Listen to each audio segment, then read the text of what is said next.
तो भाई आप लोग ने देख लिया रहेगा सबका वीडियो मैक मिनी M4 का।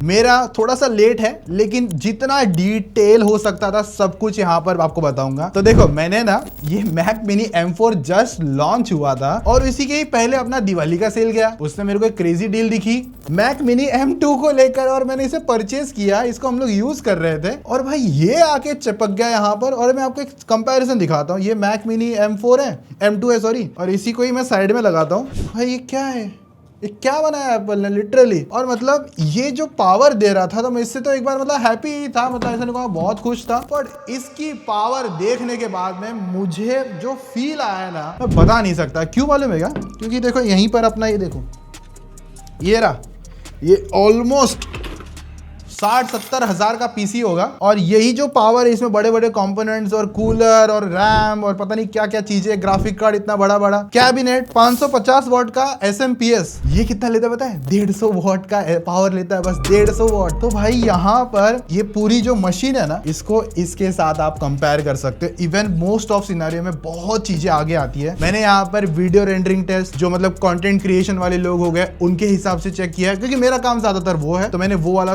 पर्सपेक्टिव रखा। ग्राफिक डिजाइनर और अपने कोडर्स हो गए, और जो डेली लाइफ में पूरा जो सिनारियो है उस हिसाब से इसको एकदम डिटेल में चेक करके देखा है मैंने। मेरी टीम ने मिलकर जितना एफर्ट डाल सकते थे उतना एफर्ट डाला है। समटाइम तो ऐसा हुआ था कि मैं बोल रहा था कि चलो आज शूट कर लेते हैं, लेकिन टीम ने बोला कि नहीं, और टेस्टिंग बाकी है, और डेटा निकालेंगे और डेटा देंगे, उसके बाद आपको प्रॉपर वीडियो मिलेगी। तो यहीं पर ये अपना M4 हो गया, और यहीं पर ये जो मैकबुक M2 मेरे हाथ में है, मेरे पास M1 भी है, M3 भी है, और इनके साथ भी हम लोग ने ना साइड बाय साइड कंपैरिजन करके देखा है। मतलब यहाँ पर क्या जानने मिलेगा, M4 कितना ज्यादा पावरफुल है, और अगर इंटेल की मशीन हमको लेनी है इस प्राइसिंग में 60-70 हजार के आसपास, तो वहां पर कैसा सिनारियो बैठता है। तो देखो ये जो M4 है, मोस्ट ऑफ आपको पता ही चला होगा, मैं ज्यादा अनबॉक्सिंग नहीं दिखाने वाला, वो भूल जाओ। यही सीधा आता है, एक पावर कॉर्ड आती है, ठीक है। उसके बाद में जब इसकी प्राइसिंग का समझोगे तो इसका जो स्टार्टिंग वेरिएंट आता है ना 60,000 वाला, वही सबसे ज्यादा वैल्यू फॉर मनी प्रोडक्ट है। और एप्पल ने सच में बहुत क्रेजी चीज निकाली है। जैसे मेरे पास यहाँ पे बेस वेरिएंट है, तो इन्होंने क्या किया है, इसमें 16 GB रैम दिया है। पुराना M2 था, इसके अंदर इन्होंने 8 GB रैम दे रखी है। उसके बाद में जो स्टोरेज है 256 GB से स्टार्ट होता है, और अगर आप उसके ऊपर जितना भी बढ़ाओगे, मतलब अगर आप 512 जाते हो तो सीधा प्लस 20,000 हो जाएगा। रैम बढ़ाते हो तो वहां पर भी आपको प्लस 20,000 हो जाएगा। तो इस हिसाब से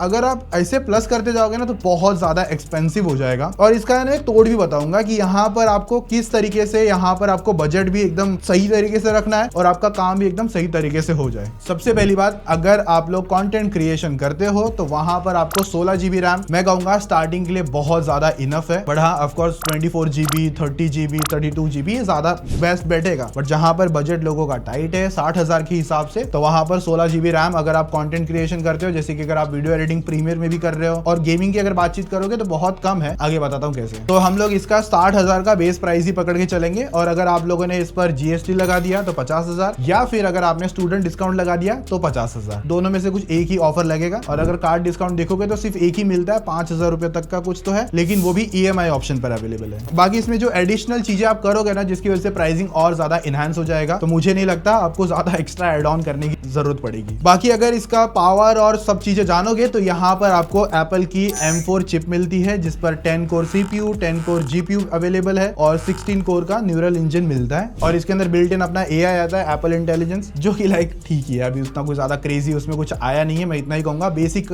कामों के लिए ठीक रहेगा। ऐसा कोई ज्यादा एडवांस अभी तक कुछ ऐसा नेक्स्ट लेवल देखने मिल नहीं रहा, तो वो पॉइंट अगर इग्नोर कर दोगे तो भी चलेगा। और हाँ, आपको 16 GB रैम इसी वजह से मिल रही है क्योंकि एप्पल इंटेलिजेंस की वजह से, वरना 8 GB में ये निकाल के भाग जाते हैं। बाकी जितने नेसेसरी पोर्ट्स चाहिए ना आप लोगों को सब मिल जाते हैं, बस। बट हाँ, अपना जो फुल टाइप ए मिलता है ना वो अवेलेबल नहीं है, तो आपको कन्वर्टर या फिर जो हब आता है उसके थ्रू सारा काम हो जाता है। बाकी अगर आप 3 डिस्प्ले लगाना चाहते हो उस लेवल तक की पावर ये निकाल लेता है, क्योंकि थंडरबोल्ट 4 अवेलेबल है। और अगर आपको थंडरबोल्ट के केबल्स और बाकी एसेसरीज अवेलेबल नहीं है तो आप HDMI के थ्रू भी डिस्प्ले आउटपुट ले पाओगे। बाकी जितना भी काम रिक्वायरमेंट है, इन पीछे की तरफ से जो 3 टाइप सी पोर्ट थंडरबोल्ट है, इनसे काम हो जाएगा। और हाँ, ये आगे वाले थंडरबोल्ट नहीं है, ये नॉर्मल टाइप सी पोर्ट आते हैं। और जो इसका पावर बटन एकदम नीचे की तरफ आता है, तो इसे तो इग्नोर ही मार दो। ये तो पता है एप्पल ने हाइप क्रिएट करने के लिए, चीजों को ज्यादा मार्केट में दिखाने के लिए ये सारी चीजें करता है वो, क्योंकि यही सेम चीज ये पीछे की तरफ M2 में दे चुके हैं। तो इनको वो करना नहीं था, इनको मार्केट में थोड़ा सा अलग नाम रखना होता हमेशा, तो ऐसी उल्टी सीधी चीजें चलती रहती है। बट ये चीजें इतनी ज्यादा प्रॉब्लम नहीं है, मैं अगर फ्रेंकली कहूँ तो, क्योंकि मैक वगैरह जब आप यूज करते हो ना, तो वहां पर आप शटडाउन वगैरह चीजें नहीं करते हो, मोस्ट ऑफ आप स्लिप पे डाल देते हो, क्योंकि ज्यादा पावर कंजम्पशन लेता नहीं है जब आप ज्यादा कुछ एक्स्ट्रा वर्क करते नहीं हो तब तो। और मेरा पर्सनल यूज है, M1 यूज कर चुका हूँ, उसके बाद में M2 यूज कर रहा हूँ, तो मेरा एक्सपीरियंस बहुत ज्यादा क्रेजी है, मैं सच में बता रहा हूँ। तो अभी ना सीधा बेंचमार्क्स और सारी चीजें समझते हैं। सबसे पहले तो मैंने इसे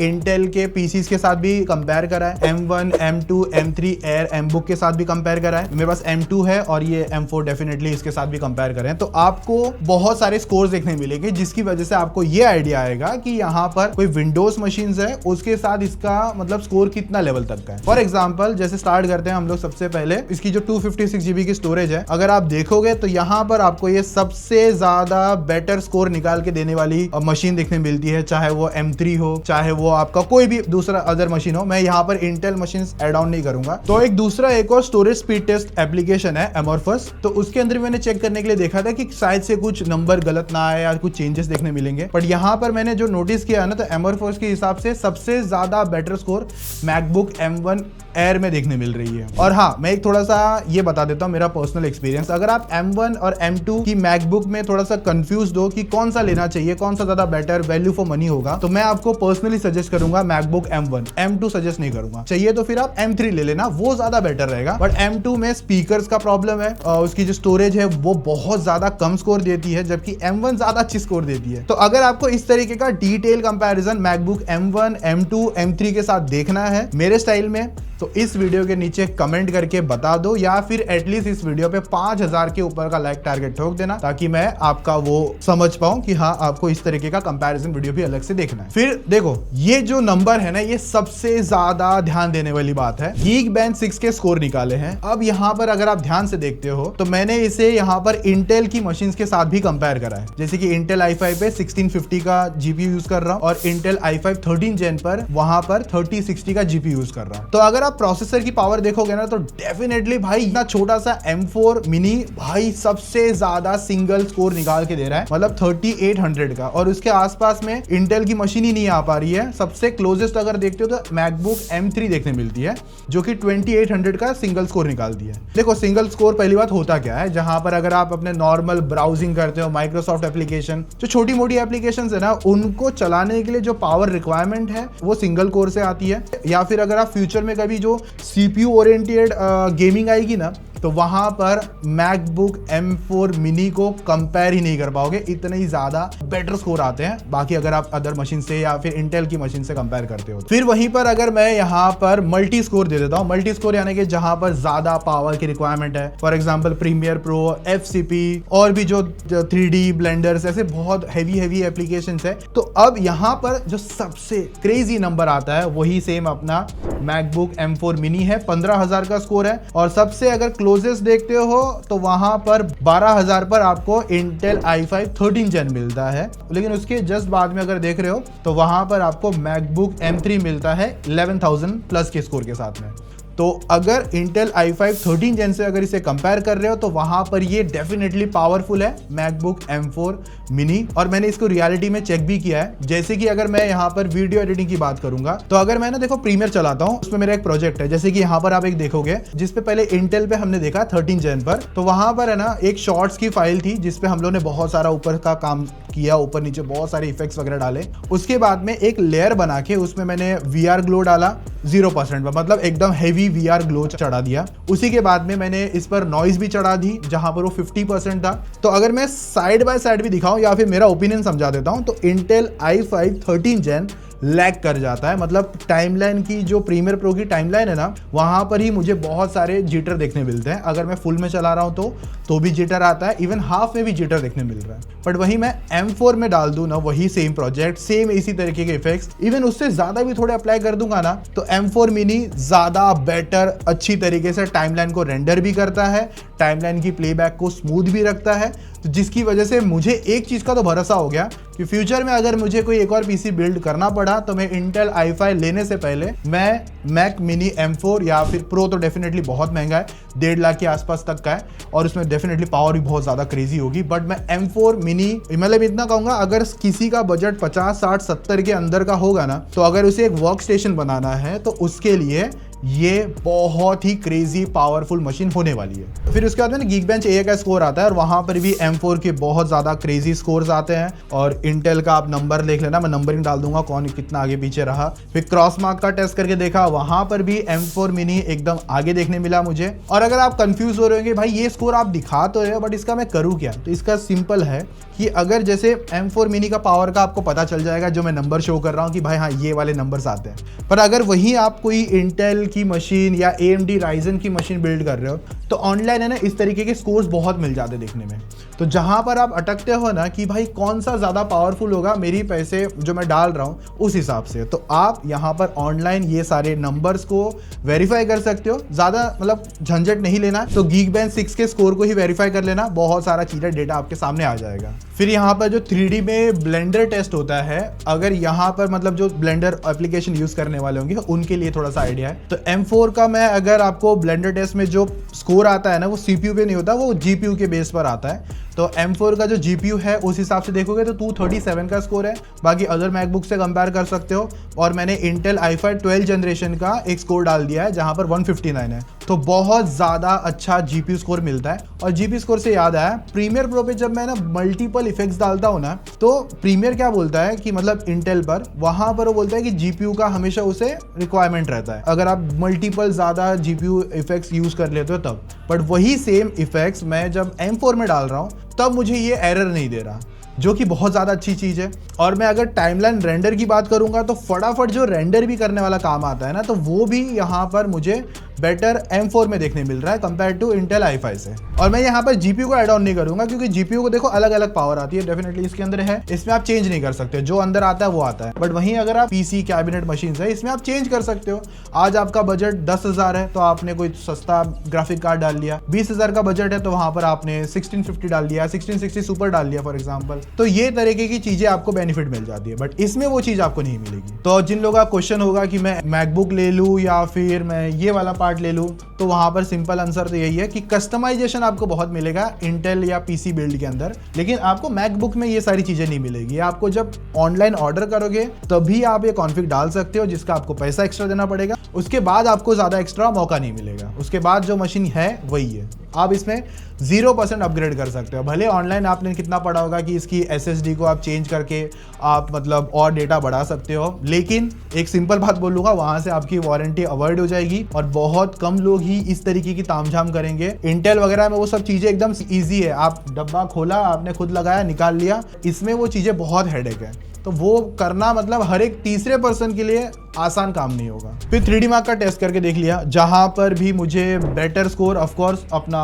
M4 में ही देखने मिला। फिर उसके बाद में वाइल्ड लाइफ एक्सट्रीम टेस्ट निकाला, उसमें भी बेटर स्कोर हमको M4 में देखने मिला। फिर एक और स्कोर होता है Cinebench R23 का। अब वहां पर जब मैंने इसे कंपेयर करके देखा ना, तो मुझे सबसे ज्यादा स्कोर 2200 का मैक मिनी M4 में मिला। और अगर मैं इंटेल i5 की मशीन को कंपेयर करता हूं तो वहां पर 1744 का स्कोर आ रहा है। तो सिंगल कोर में तो डेफिनेटली कौन जीता, अपना M4 जीता। और मल्टी कोर में अगर देखते हो तो वहां पर भी इंटेल i5 1700 के अराउंड एक्स्ट्रा स्कोर निकाल के देता है। बट अगर इतने छोटे कॉम्पैक्ट पावर हाउस को देखते हो उस हिसाब से 13,000 का स्कोर बेस्ट निकल कर आता है। मतलब हाँ, इंटेल i5 थोड़ा सा बेटर है, बट जब मैं रियलिटी में टेस्ट कर रहा था चीजें, अगर मैं एडिटर्स के हिसाब से बात करूंगा तो मुझे बेटर एक्सपीरियंस प्रीमियर प्रो पे प्लेबैक का ज्यादा M4 में देखने मिला। और हाँ, मैंने FCP इतना डीप में घुस के यूज नहीं करा है, मैंने थोड़ा बहुत चला के देखा है, क्योंकि मैं और मेरी टीम में किसी को FCP उतना चलाने नहीं आता। बेसिक मतलब अगर हम लोग करेंगे तो हम लोग थोड़ा बहुत चला लेते हैं FCP वगैरह। बट फिर है ना, एक और क्रेजी टेस्ट करके देखा था, ये देखने के लिए कि इसकी जो इंटरनल स्टोरेज है वो कितनी फास्टर है। तो उसके लिए एक है ना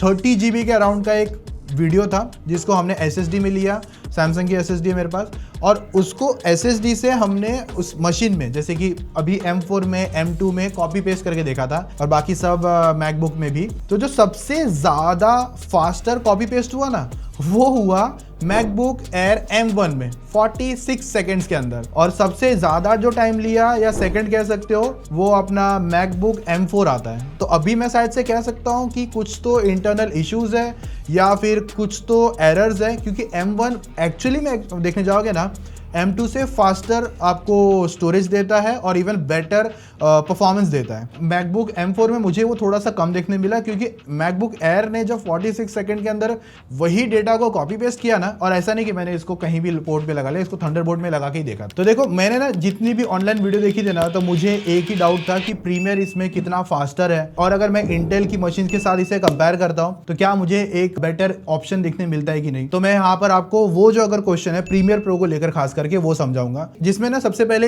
एक रील थी जो iQOO Neo 10 Pro की थी, और वो रील है ना एक इंटेल की i5 13 जनरेशन में एडिट हो रही थी, और उसके अंदर जो जीपीयू था वो 3050 का जीपीयू था। अब प्रॉब्लम ये हो रही थी कि उसके अंदर टाइमलाइन प्लेबैक में मुझे बहुत ज़्यादा एरर्स देखने मिले, मैं ठीक से एडिट भी नहीं कर पा रहा था। मेरा एडिटर बोल रहा था भाई ये मशीन अभी पता नहीं ढंग से चल क्यों नहीं रही है। अब वही सेम प्रोजेक्ट हमने रिक्रिएट किया इस M4 के अंदर। तो अगर मैं इन दोनों को साइड बाय साइड दिखाऊं ना, तो मुझे ऐसा हुआ कि मैंने जब दोनों के अंदर टाइमलाइन को जो रेंडर करते हैं ना, जिसमें इफेक्ट्स वगैरह ऐड ऑन होते हैं, तो उसमें ना मैक M4 ने भाई इतना फास्टर रेंडर करके दिया ना, मैं एक्सप्लेन नहीं कर पाऊंगा। i5 12 जेन 13 जेन यहाँ पर फीके हो गए भाई, सीरियसली बता रहा हूँ। अब दूसरी चीज यहाँ पर जब मैं वीडियो रेंडरिंग की बात करूंगा, तो अगर मैं वही शॉट्स को इंटेल की i5 मशीन से और साथ में 12 जनरेशन कॉन्फ़िग ऐड कर दूंगा, उनमें जीपीयू कौन सा था वो भी ऐड कर दूंगा, तो वहां पर अगर मैं कंपेयर करता हूं ना, तो M4 ने वही सेम प्रीमियर प्रो का जो शॉट्स था 1080p 30 fps पे हमने एक्सपोर्ट मारा, तो 3 मिनट 29 सेकंड्स के अंदर वो रेंडर हुआ। अब जिसके अंदर 3060 का जीपीयू था, क्योंकि प्रीमियर प्रो जब एक्सपोर्ट करता है तो कूड़ा कोर्स यूज करता है, तो उसकी वजह से वहां पर 3060 ज्यादा पावरफुल है कंपेयर टू M4 के जीपीयू से, तो वहां पर उसने वही शॉट्स 3 मिनट 28 सेकंड्स में रेंडर करके दिया। और वही इंटेल 12 जनरेशन 1650 का कॉन्फ़िग होगा, तो उनके लिए यहां पर यही वीडियो रेंडरिंग का टाइम 6 मिनट 39 सेकंड्स का है। और अगर आपका M2 को लेकर क्वेश्चन है, तो उसने वही प्रोजेक्ट ऑलमोस्ट 6 मिनट में 2 सेकंड कम रह गए, उतने में रेंडर कर दिया। तो अगर आप रील शॉर्ट्स इस तरीके का कंटेंट बना रहे हो, तो सबसे बेस्ट ऑप्शन आपके पास M4 मिनी होगा भाई। तो अगर प्रीमियर प्रो इतना अच्छा चल रहा है, तो इनका जो FCP है डेफिनेटली भाई क्रेजी चलने वाला है, क्योंकि FCP एप्पल का है कि अगर आप FCP चलाओगे, एडिटिंग अगर आप 4K में भी करते हो तो अच्छी तरीके से 4K हैंडल कर लेगा। तो देखो कैसा होता है, अगर मैं इंटेल i5 3060 वाली मशीन पे, तो मुझे टाइमलाइन पे जब पूरा फाइनल प्रोजेक्ट बन के रेडी होता है, तो उसका प्लेबैक करते हैं, जहां पे हैवी ग्राफिक्स आता है ना, तो सम टाइम वो लैग देता है, तो उसके लिए सेव करना पड़ता है, फिर चलाना पड़ता है, तो इस तरीके के इश्यूज देखने मिलते हैं। अभी वहीं पर अगर मैं मैक मिनी M4 पे वो टाइमलाइन पे प्रोजेक्ट चला रहा हूं, तो अगर समझ लो i5 वाला 10 बार मैंने प्लेबैक करा है, तो उसमें अगर वो कम से कम 7 से 6 बार अटका होगा कहीं कहीं ऐसे फ्रेम्स पे। बट वही सेम प्रोजेक्ट मैं मैक मिनी M4 पे चलाता हूं प्रीमियर के साथ में, तो वही प्रोजेक्ट 10 में से समझ लो 4 से 3 बार अटका होगा, 3-4 से ज्यादा बोल दिया, 3 बार अटका होगा, और प्लेबैक एकदम स्मूथ कर देता है। और अगर मैं हाफ कर दूंगा ना, तो वो भी बहुत अच्छे से चला लेता है। अगर आप सिंपल समझ लो, अगर आप YouTube की वीडियो एडिट करना चाहते हो ना, YouTube पे ज्यादा से ज्यादा 4K 60 fps तो ज्यादा हो जाएगा मेरे हिसाब से, चलो कर भी लोगे, क्योंकि मेरा जो BGMI का प्रोजेक्ट होता है ना, मतलब जो गेमिंग पाठशाला का प्रोजेक्ट जो 4K 60 में शूट होता है, तो अगर मैं उसको एडिट करता हूँ सिंगल लेयर्स पे या डबल लेयर्स पे भी, तो उसको संभाल लेता है आराम से, प्लेबैक स्मूथली निकाल रहा था मेरी टेस्टिंग पे तो भाई। और मुझे कोई इस चीज का बोलने का पैसा भी नहीं मिला है, मैं एकदम आपको जेन्युइन टेस्टिंग करके बता रहा हूँ। प्रोडक्ट परचेज करा हुआ है, ये सारे परचेज करके खुद ही मैं रिव्यू दे रहा हूँ, ताकि बहुत लोगों को जो क्वेश्चन रह गए थे, जो मेरे भी क्वेश्चंस थे, वही मैं यहाँ पर आपके सॉल्व कर रहा हूँ। तो इसका मतलब अगर आप 4K की जो मतलब अगर वीडियो देखते हो या यूट्यूब के लिए कंटेंट बनाते हो, तो उनके लिए बहुत अच्छे से प्लेबैक करवा के दे देगा, आराम से उनका काम हो जाएगा। और जिनका बजट 50 से 60 हजार रुपया है, उस हिसाब से तो बहुत क्रेजी लेवल मशीन है। और अगर आप इसे किसी लैपटॉप के साथ कंपेयर करने जाओगे, तो गलती मत करना, 50-60 हजार वाले लैपटॉप्स में से बेटर प्रोडक्टिविटी वाला काम ये करवा देगा कंपेयर टू वो। अब वो क्यों बेटर होंगे उसका रीजन भी आगे समझा देता हूं। पर जब मैं 4K 30 fps का प्लेबैक वाला जो प्रोजेक्ट था जो मेरा, वही सेम प्रोजेक्ट मैंने जब इंटेल 12 जनरेशन 1650 का कार्ड था उसमें, तो उसने उस प्रोजेक्ट को टाइमलाइन पे रेंडर करने के लिए लगाया ऑलमोस्ट 56 मिनट्स, ऑलमोस्ट 56 मिनट्स। और जो वो वीडियो था ना, पूरा जो फाइनल रेंडर था, वो 9 मिनट 34 सेकंड्स का था। फिर उसके बाद में जो नेक्स्ट आता है, जो बहुत टाइम जिसने लगाया, वो मैक मिनी M2 था, उसने उसी प्रोजेक्ट को 32 मिनट का टाइम लगाया रेंडर करने के लिए। और जो अपना Intel i5 13 generation with 3060 graphic card के साथ में था, उसने उस प्रोजेक्ट को रेंडर में टाइम लगाया 15 मिनट 39 सेकंड का टाइम लगाया, क्योंकि जीपीयू बहुत फास्टर है और कूडा कोर की रिक्वायरमेंट होती है इंटेल की मशीन्स और साथ में प्रीमियर्स को, तो उसकी वजह से कूडा कोर्स अपना जीपीयू में होता है और इंटेल दोनों मिलके जीपीयू ज़्यादा यूज होता है फास्टर रेंडरिंग को लेकर। और वही प्रोजेक्ट मैक M4 ने कितना टाइम लगाया, तो वो था 20 मिनट का उसने टाइम लगाया। एक देखो, अभी आपको लगेगा कि इंटेल i5 13 जनरेशन बेस्ट होगा भाई, रेंडरिंग में भी मस्त हो रहा है, एकदम फास्टर 5 मिनट रेंडरिंग हो गया, पर जब आप प्रोजेक्ट एडिट करोगे ना तो आपको बहुत चैलेंजेस फेस करने पड़ सकते हैं। और मैं इंटेल में बहुत नोटिस कर रहा हूँ, मेरा जो एक ऑफिस में मशीन है इंटेल i9 के साथ में, भाई वो प्रोजेक्ट में इतना टाइम लगता है ना, कभी कभी इतनी बेटर मशीन बनाई है मैंने, बट फिर भी मुझे उसमें एरर्स देखने मिल रहे हैं। बजट में इन्होंने बहुत क्रेजी मशीन बनाई है जिसकी वजह से आपको प्रोडक्टिविटी बहुत ज्यादा बेटर हो जाएगी। बाकी अगर आप उन लोग में से हो जो गेमर्स हो, तो वो यहां पर इतना स्विच होने का सोचे ना आज के टाइम पे। अगले 2 साल बाद में शायद मैं ये वर्ड कहूंगा कि आप गेम में स्विच हो सकते हो, क्योंकि जिस हिसाब से इन्होंने ये 60,000 में करके दिखाया ना, तो आज से 2 साल या 3 साल बाद में डेफिनेटली गेमिंग के लिए भी कुछ जुगाड़ कर देंगे। वैसे गेमिंग के लिए कर रहे हैं, बहुत सारे जो मार्केट में गेम्स है वो अपने मशीन्स के लिए, मैक के लिए, तो वो मेटल फ्रेम में कन्वर्ट कर रहे हैं। तो बेसिकली जो मतलब विंडोज मशीन्स के लिए जो गेम्स होते हैं उनको कन्वर्ट करा जा रहा है एप्पल में, जैसे रेसिडेंट एविल विलेज हो गया और भी बहुत सारे गेम्स है। तो अगर आप वो वाले गेम खेलना चाहते हो तो खेलो, मस्त ऑप्टिमाइज है, मजा आ जाएगा। और अगर आप GTA 5, GTA 6 तो नहीं आया, बाकी और दूसरे गेम्स है जो मार्केट में स्टीम्स पे अवेलेबल है, एपिक गेम पे अवेलेबल है, तो वो अगर आप इस पे खेलना चाहते हो ना, तो सबसे पहली बात तो तिगड़म बहुत ज्यादा लगानी पड़ेगी आपको, क्रॉस ओवर एप्लीकेशन डाउनलोड करके वहां से कुछ चीजें करनी पड़ेगी, या तीसरा प्लेटफॉर्म लगाना पड़ेगा इसके लिए जिसकी वजह से आप सारी चीजें चला सको, तो वो बहुत ज्यादा हेडेक है अभी के लिए। और अगर आप इसमें कोई गेम डाउनलोड भी करना चाहते हो इजीली, तो इनका ऐप स्टोर अवेलेबल रहता है, वहां से जाके जो एप्लीकेशन जो गेम्स मिलती है वो डाउनलोड करके खेल सकते हो। बट जो दूसरे गेम्स है जैसे कि GTA 5 और बाकी सारी चीजें, उसके लिए आपको तीसरा एक प्लेटफॉर्म यूज करना पड़ता है इनके लिए, जैसे क्रॉस ओवर हो गया या फिर पैरेलल डेक्स हो गया, इस तरीके की चीजें आपको करनी पड़ेगी, तो जो कि बहुत ज्यादा हेडेक होगी। गेमर्स के लिए मैं अभी इनको रेकमेंड नहीं कर रहा, लेकिन जो प्रोडक्टिविटी वाले बंदे हैं उनके लिए ये मशीन डेफिनेटली बेस्ट है। बट अगर आपको जानना है कि GTA 5 कैसा चलता है, ये कैसे चलता है, तो मैं इतना सजेस्ट कर दूंगा कि आप अपने वेनम भाई है उनकी वीडियो देख सकते हो, वहां पर उन्होंने गेमिंग वाला पार्ट बहुत अच्छे से एक्सप्लेन करा है, तो वो वीडियो एक बार चेक कर लेना। अभी ये बहुत सारे गेम्स मतलब कन्वर्ट तो कर रहे हैं एप्पल वाले, मतलब इन प्लेटफॉर्म्स के लिए, जो कि 2025 एंड तक आपको बहुत सारे गेम मार्केट में देखने मिल जाएंगे। सुनने में आया साइबरपंक को भी कन्वर्ट करा जा रहा है चेंज करके मैक्स के लिए। तो मैं एज ऑफ नाउ इतना ही कहूंगा, गेमर्स लोग मैक मिनी M4 ना देखे क्योंकि बहुत ज़्यादा तामझाम है, दैट्स वाई। बट जो प्रोडक्टिविटी वाले बंदे हैं, जो ऑफिस में मतलब पीसी बिल्ड करना चाहते हैं,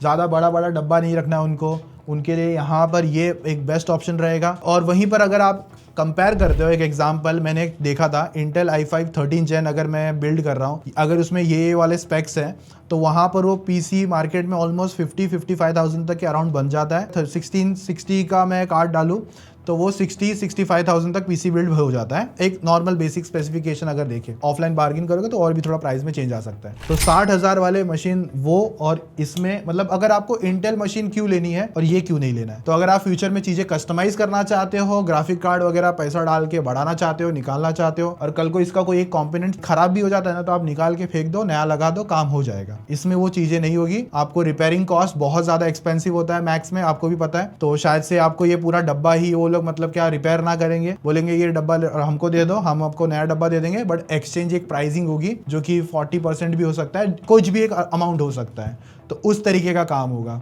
तो ये वाला माइंडसेट आपको ध्यान में रखते हुए चलना है। तो अगर आप YouTube पे लाइव स्ट्रीम भी करना चाहते हो और अगर आपका क्वेश्चन है कि ये मशीन इस मशीन से मुकाबला करके मतलब मुझे क्या लाइव स्ट्रीम करवा के दे सकती है, तो मैं इतना ही कहूँगा, डेफिनेटली करवा के दे सकती है। आप यूट्यूब पे लाइव स्ट्रीम भी करने के लिए इस मशीन को यूज़ कर सकते हो। और जस्ट एक और बात बता देता हूँ, ये जो पूरी टेस्टिंग आपने देखी ना, गेमिंग और बाकी सारी चीज़ें और एडिटिंग वगैरह, ये सब इसके इंटरनल स्टोरेज से नहीं हुआ है, क्योंकि 256 GB है, और उसके बाद में ये जैसे आप चीज़ें इंस्टॉल करना चालू करोगे स्टोरेज वैसे ही कम पड़ेगी आपको। तो मैंने इसे करने के लिए अलग से SSD ली है, जो सैमसंग की T7 SSD है, उसको यूज़ करा है, और सारे ही प्रोजेक्ट उसी में रेंडर करे, उसी में प्लेबैक करे, उसी में इंस्टॉलेशन हुआ, तो आपको एडिशनल ऑलमोस्ट समझ लो 1 TB का मार्केट में SSD आता है 10,000 रुपए तक का, 2 TB तक 17-18 तक मिल जाता है। आप जो ऑनलाइन बिल्ड करने वाले थे 512 GB SSD, उससे बेटर आप SSD परचेस करने ला अलग से, जो कि बहुत ज्यादा सही बैठेगा। और मैं इतना ही सिंपल कहूंगा, ये 256 GB एडिटर ग्राफिक डिजाइनर्स को कम पड़ेगा, सिंपल बात है। तो उनके लिए तो सिंपल यही है, 60,000 ये, अगर डिस्काउंट लग गया तो 50,000, डिस्काउंट नहीं लग रहा 10,000 ऊपर नीचे देख लेना, और 10,000 का SSD 70 हो गया। फिर उसके बाद में मॉनिटर लेना पड़ेगा जो कि मार्केट में 10,000 तक का भी आता है, एक 15,000 एवरेज पकड़ोगे। फिर माउस कीबोर्ड, तो उस हिसाब से आपको ये आराम से 70 से 80 तक का मतलब बन जाता है, अगर आपको डिस्काउंट मिलता है तो। उस हिसाब से आपको एक ये भी ध्यान रख के चलना कि भाई यही ले लिया तो सारा काम नहीं होगा, आपको एडिशनल चीजें भी परचेस करनी पड़ेगा। और अगर आपका क्वेश्चन है कि यहाँ पर जो 3D वाला जो काम होता है ना, थोड़ा मोड़ा जो मॉडलिंग वगैरह है, जो अगर आप इंटेल i5 की 13 जनरेशन मशीन में कर पा रहे थे, तो इसमें भी यहाँ पर आप वो अच्छी तरीके से संभाल पाओगे। प्राइसिंग ध्यान में रखते हुए चलना उस हिसाब से। तो 60,000 में काफी पावरफुल मशीन है M4 मिनी। बाकी अगर आप कोडर हो, उनके लिए भी ये मशीन बेस्ट मिलती है। आप ग्राफिक डिजाइनर हो, फोटोशॉप हो, कोरल डिजाइन करते हो, तो उनके लिए भी ये मशीन बेस्ट है। कोई आपको प्रॉब्लम नहीं आएगी, रिस्ट्रिक्शन नहीं आएगी।